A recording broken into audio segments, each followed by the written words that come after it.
À la périphérie de Moscou, un couple de quinquagénaires nous a invités dans l'appartement qu'ils louent.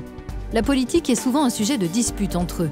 Gennady, gérant d'un magasin, soutient le président Vladimir Poutine, tandis que sa compagne, Nadezhda, économiste, votera pour un autre candidat.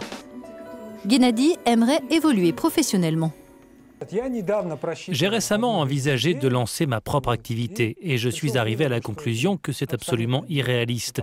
Parce que le meilleur taux d'intérêt que je puisse obtenir pour un prêt, si par miracle j'arrivais à en avoir un, c'est 13%. Or, on doit gagner 5 fois plus que ce qu'on doit rembourser. Alors c'est impossible. Quelle activité je pourrais bien lancer comme ça? Il faudrait tomber sur une mine d'or. La seule chose qui fait l'unanimité au sein du couple, c'est la nécessité en Russie d'agir en faveur des petites et moyennes entreprises. On a besoin de prêts pas chers, de procédures simples pour immatriculer nos entreprises. On doit avoir les moyens de gagner notre vie. Les PME alimentent le PIB russe pour environ 20%. Dans son dernier discours annuel devant le Parlement russe, Vladimir Poutine a indiqué que ce chiffre devrait au moins doubler d'ici 2025. Mais il reste à lever de nombreux obstacles, d'après le directeur des études de politique économique au centre Carnegie de Moscou. Les taxes sur les PME augmentent et vont encore augmenter. Le contrôle qui s'exerce sur elles, qu'elles soient déclarées ou non, se renforce et cela va continuer. Le nombre d'inspecteurs et la complexité des inspections s'accroissent et les revenus des PME chutent en raison de la baisse des revenus au sein de la population. Avec ce marché réduit et le manque de perspectives à l'export, les entreprises auront de plus en plus de mal à vendre leurs produits. Cette entreprise conçoit des logiciels dédiés à la sécurité. Son chiffre d'affaires annuel atteint l'équivalent d'un peu plus d'1 million d'euros et elle profite, comme les autres sociétés russes des nouvelles technologies, d'allègements fiscaux. Son produit phare, une solution qui rend unique et donc traçable chaque document imprimé. Des débouchés existent pour cette innovation, utile en cas de fuite d'informations, mais elle ne peut accéder aux grands marchés étrangers. C'est très difficile pour nous de pénétrer un marché occidental à cause de la situation politique, des sanctions, des accusations d'ingérence dans les élections américaines. Les entreprises des États-Unis et d'Europe, par exemple, ne font pas confiance aux sociétés russes des nouvelles technologies qui ont un lien ne serait-ce qu'indirect avec la sécurité. Pour une raison très simple, elles ont peur du piratage. Mais les sanctions ont eu un effet bénéfique. Elles ont fait décoller le Made in Russia.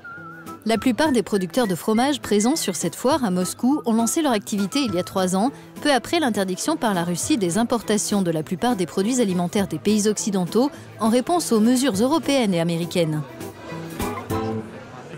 Il est certain que les sanctions nous ont poussés à choisir cette activité complexe et intéressante. On ne produit que 200 kg de fromage par mois, mais on prévoit d'augmenter la production et les perspectives semblent bonnes. Même développement rapide du côté de ces fromagers qui ont investi tout ce qu'ils avaient dans leur ferme familiale de la région de Smolensk. Aujourd'hui, leurs produits sont servis dans plusieurs grands restaurants moscovites. C'est un peu difficile pour nous parce que nos clients sont habitués au fromage étranger, donc on essaie de les convaincre que nos produits ne sont pas de qualité inférieure par rapport à ceux qui sont importés. Pour mieux appréhender le quotidien d'une petite entreprise installée loin des grandes villes, nous nous rendons à Berendievo, un village de 3000 habitants à 160 km de Moscou. Une quarantaine travaillent au sein d'une société privée spécialisée dans les constructions métalliques pour les équipements ferroviaires électriques. Ces propriétaires nous expliquent avoir du mal à trouver du personnel qualifié, un défi parmi d'autres, disent-ils.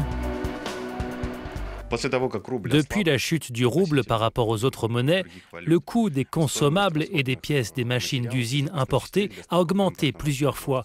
Donc cela pèse considérablement sur le coût de notre production et sur notre compétitivité.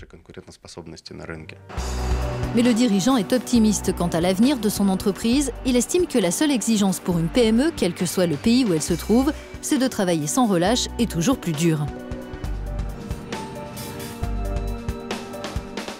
Je voudrais vraiment que les autorités voient dans les PME l'un des piliers de l'économie russe. On sent qu'on fait attention à nous, mais on n'a pas le sentiment d'être un pilier de notre économie. Parmi les employés de Medcomplect, Velder Alexander Morozov, le jeune homme de 23 ans natif du village, prévoit de faire sa vie ici avec sa femme Irina, comptable dans une école. Ils sont locataires d'un petit appartement et gagnent environ 400 € par mois. Ils s'estiment bien lotis, même si le coût de la vie augmente. Dans les magasins, avant, pour 1000 roubles, on repartait avec un sac rempli de produits. Aujourd'hui, on n'a rien. Quand on achète quelque chose, c'est comme si on jetait l'argent par les fenêtres. Ce serait génial si les salaires pouvaient augmenter. Je pense qu'on s'en sort mieux quand on monte son entreprise. Mais Alexander et Irina voient grand, ils veulent acquérir leur propre maison. Irina a son idée pour transformer ce rêve en réalité. Il a de l'or dans les mains et aujourd'hui, j'aimerais qu'il s'en serve pour lui-même. J'aime forger à froid et j'aimerais travailler à mon compte. Avez-vous peur des risques? Non, on doit essayer. Quand on n'essaie pas, on ne sait jamais ce qui peut arriver. Oui, quand on ne prend pas de risques, on ne réussit jamais.